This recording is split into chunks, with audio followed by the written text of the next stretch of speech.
కేంద్రంలో మంత్రి పదవులు వచ్చేసాయి. ఓ పక్క టీడీపీకి 2 వస్తే బీజేపీకి ఒక మంత్రి పదవి వచ్చింది. కేంద్ర మంత్రి పదవి అంటే చిన్న విషయం కాదు. ఫుల్ హ్యాపీగా ఉంది తెలుగుదేశం బట్టి. అయితే ఇప్పుడు తెలుగుదేశం పార్టీ యొక్క ముఖ్య లక్ష్యం ఏంటి అని మీరు అనుకుంటున్నారు? జగన్మోహన్ రెడ్డి జైల్లో పెట్టడం మీరు అనుకుంటున్నారా? అదే నేను అనుకోవట్లా. ఎందుకంటే జగన్మోహన్ రెడ్డి అనే వ్యక్తిని జైల్లో పెట్టడానికో, ఆయన కేసుల విషయంలో ముందుకు వెళ్ళటానికో చంద్రబాబు నాయుడు ఏం కష్టపడక్కర్లా. ఎన్డీఏలో ఉన్నంత మాత్రాన, మోడీకి సపోర్ట్ ఇచ్చినంత మాత్రాన ఆ విషయంలో ఆయన స్ట్రెస్ చేయాల్సిన అవసరమే లేదు. ఎందుకంటే ముఖ్య కారణం ఏంటంటే ఆర్థిక నేరస్తులు ఎవరైతే ఉన్నారో ఈ లెజిస్లేటివ్లుగా ఉన్నవారు, ముఖ్యమంత్రులుగా, మంత్రులుగా, ఎమ్మెల్యేలుగా, ఎంపీలుగా, ప్రధానమంత్రులుగా ఉన్న వాళ్ళు ఎవరైతే ఉన్నారో వాళ్ళ కేసులు త్వరితగతిన పూర్తి చేయాలని సుప్రీంకోర్టు ఎప్పటి నుంచో చెప్తుంది. జస్ట్ ఆ అంశం ఒక్కసారి ఒక మూమెంట్ ఇస్తే చాలు. అంటే ఒక మీకు డామినోస్ అంటారు కదా, ఒక ఒక ఇట్లా ఒక అట్టముక్క నిలబెడతారు కదా, ఇట్లా వరుస పెట్టి అట్టముక్కలు నిలబెడతారు. దాని మీద కొడితే వరుస పెట్టి అన్ని కుప్పకూలిపోతాయి. ఆ టైప్లో ఇప్పుడు చంద్రబాబు నాయుడు ఒక చిన్న ఫింగర్తో అట్లా అంటే సరిపోతుంది. అంటే సిబిఐని లైట్గా యాక్టివ్ చేసే విధంగా ఆయన హోమ్ మినిస్ట్రీతోనూ అమిత్ షాతోనూ ఒక మాట మాట్లాడితే సరిపోతుంది.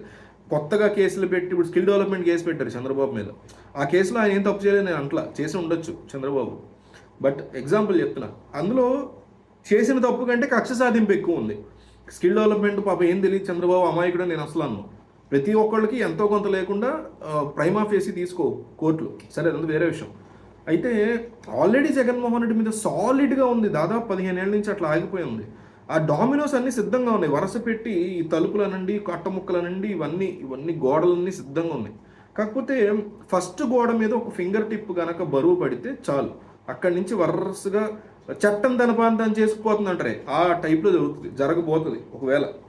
కానీ ఆ ఫింగర్ టిప్ని చంద్రబాబు ఇస్తారని డెఫినెట్లీ ఇస్తారు. ఆయనకు కావాల్సింది అదే. అంటే జగన్మోహన్ రెడ్డిని కక్ష సాధింపుగా జైల్లో పెట్టాలా పెట్టకూడదు అనే దానికంటే సిబిఐ పెట్టినటువంటి ఈ జగన్మోహన్ రెడ్డి పెట్టినటువంటి అనేక కేసుల్లో ముందడుగు పడాలి అనేది చంద్రబాబు యొక్క వాంఛ. ఎవరి వాంఛ అయినా అది, చంద్రబాబు అంటే రాజకీయ శత్రువు కాబట్టి కోరుకుంటే తప్పులేదు. మీలాంటి మనల్ని సామాన్యులైనా సరే, నేను కూడా ఈఎస్ఐ కేసులో అచ్చెన్నాయుడు కేసు పెట్టారు, ఈఎస్ఐ మీకు గుర్తుంది లేదా, అది కూడా ముందుకెళ్ళాలని నేను కోరుకుంటా. అట్లాగే అమరావతి కేసులో నారాయణ మీద పెట్టారు, అది కూడా ముందుకెళ్ళాలని కోరుకుంటా.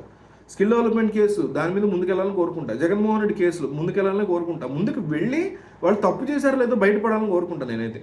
సో అట్లా కోరుకునే ఎవరైనా సరే నాతో ఏకీభవించాల్సిందే. సో ఇప్పుడు సిబిఐ అనేది ఒక చిన్న, ఇందాక అనుకున్న ఒక చిన్న టచ్ కనుక ఇవ్వగలిగితే హోమ్ మినిస్ట్రీ డెఫినెట్లీ ముందుకెళ్తుంది. అట్లా వెళ్తే ఏమవుతుంది అంటే ఎవ్రీ శుక్రవారం జగన్మోహన్ రెడ్డి కోర్టులో నిలబడాల్సిందే, కోర్టు బోన్లో, క్వశ్చనే లేదు. అది త్వరలోనే రాబోతుంది.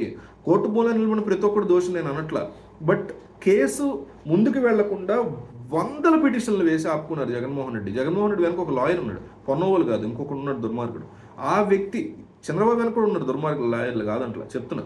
సో ఆ వ్యక్తి ఏంటంటే వీళ్ళు వ్యవస్థల్లో ఉన్న లూప్ హోల్స్ను ఉపయోగించుకుని వరుస పెట్టి పిటిషన్లు వేస్తూ అవకాశం ఉన్న ప్రతి చోట తప్పించుకునే ప్రయత్నాలు చేస్తుంటారు. ఒకళ్ళ తర్వాత ఒకళ్ళ పిటిషన్. చావు బుద్ధులు ప్రపంచానికి, దేశానికి, మానవాళికి, మనుషులకి ఉపయోగపడని పెద్ద ఈ ఆర్థిక నేరాల్లో ఇరుక్కుపోయినటువంటి జగన్ లాంటి వాళ్ళను, చంద్రబాబు లాంటి వాళ్ళను కాపాడడానికి, లాలూ ప్రసాద్ యాదవ్ లాంటి వాళ్ళని కాపాడుకోవడానికి మాత్రమే లాయర్లు పనికొస్తారు తప్ప ఈ చట్టంలో ఉన్న లూప్ హోల్స్ను ఉపయోగించిన వాళ్ళని కాపాడడానికి దరిద్రులు. సో వాళ్ళకి ఇది గట్టి దెబ్బ. త్వరలోనే జగన్ ఖచ్చితంగా శుక్రవారం నాడు కోర్టుకు వెళ్ళేటువంటి పరిస్థితి వస్తుంది. ప్రతి కేసు కూడా నేను కేవలం ఇదే గంటల స్కిల్ డెవలప్మెంట్ అయినా, ఈఎస్ఐదైనా, నారాయణ మీద పెట్టినటువంటి అమరావతి ఇన్సైడ్ ట్రేడింగ్ ఆరోపణలు ఆ కేసు అయినా ప్రతిదీ ముందుకెళ్ళాలి. తప్పున్న ప్రతి ఒక్కళ్ళు జైలుకి వెళ్ళాలి, నిజాలు బయటికి రావాలి. అఫ్ కోర్స్ నాకు తెలుసు ఏ కేసులు వెళ్తాయో ఏ కేసులు వెళ్ళవో నాకు తెలుసు, మీకు తెలుసు.